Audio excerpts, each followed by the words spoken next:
Now, meanwhile, Israel military is reportedly getting a boost from senior U.S. military brass. Axios is reporting that three-star Marine Corps Lieutenant General James Glynn has been deployed to Israel to advise the IDF as it readies for an expected ground war in Gaza.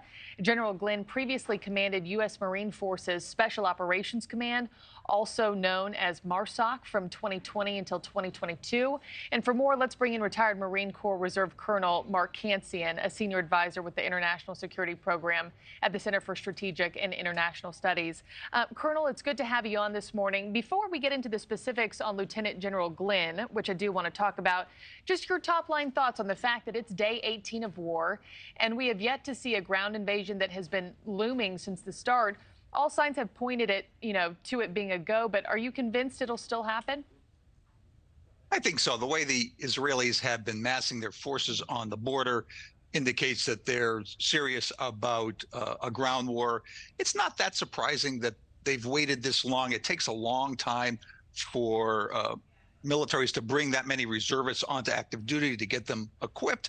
And then they're doing training. Remember, many of these are reservists. They need refresher training. And this is a special kind of operation. An urban operation needs a lot of specialized training. So I think the Israelis are using this time for their ground forces to get them ready while they use their air forces and special operations forces to attack targets in the Gaza Strip. Yeah, and something, a mission as unprecedented as this, I can't imagine the undertaking that it truly is and what's all going on behind the scenes. Now, Israel's military, as I mentioned off the top, getting this boost in assistance from Lieutenant General James Glynn. He's reportedly now been deployed at this point. What can you tell us about just the kind of expertise that he's bringing to the IDF? Well, first is General Glynn himself. He has a wide variety of experience I think would be useful in this kind of job.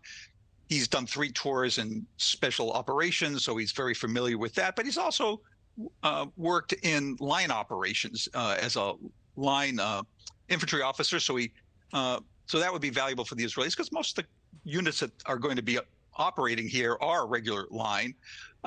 And finally, he has experience conducting operations in urban areas against ISIS and Islamic militants. That will also be helpful.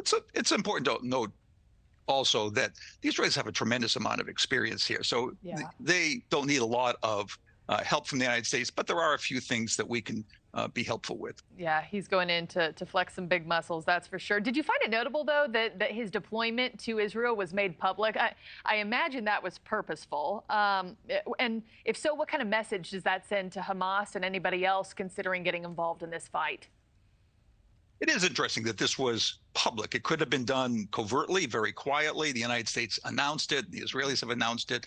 I think that's sending a signal to not just Hamas, but to Hezbollah and to Iran that the United States will back Israel up across the board, up to but not including boots on the ground. So it's not just supplies. It's not just moving forces.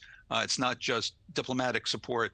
It's support in military operations. It's important to keep in mind, too, that the general is bringing a team over, not just himself. And I think they're talking about a wide variety of areas where the United States might help, including technologies, for example, and intelligence. Yeah, he'll certainly have a bench alongside him. The one last thing I wanted to get your take on, I'm about to play some sound for you, but on Monday, a spokesperson for Prime Minister Netanyahu talked to NewsNation's Elizabeth Vargas on how Israel is really balancing hostage rescue operations with planning a ground invasion in Gaza. Let's take a listen, and I'll get your take on the other side. We are making all kind of considerations right now. Our military brass, our unity government, which is reflective of the unity among our people. These are the ones, these are the important people taking all the important decisions right now when different parameters are being taken into account. So, Colonel, my question for you is, at what point does Israel decide it's exhausted every option to rescue the remaining hostages other than a full-scale ground invasion? Well, I think we're approaching that point. The United States has been pushing Israel to wait to see if hostage negotiations can produce some sort of agreement. The Israelis are very, very sensitive to hostage taking. In the past, they've traded hundreds of militant prisoners for even a single Israeli prisoner. So this weighs heavily on Israel.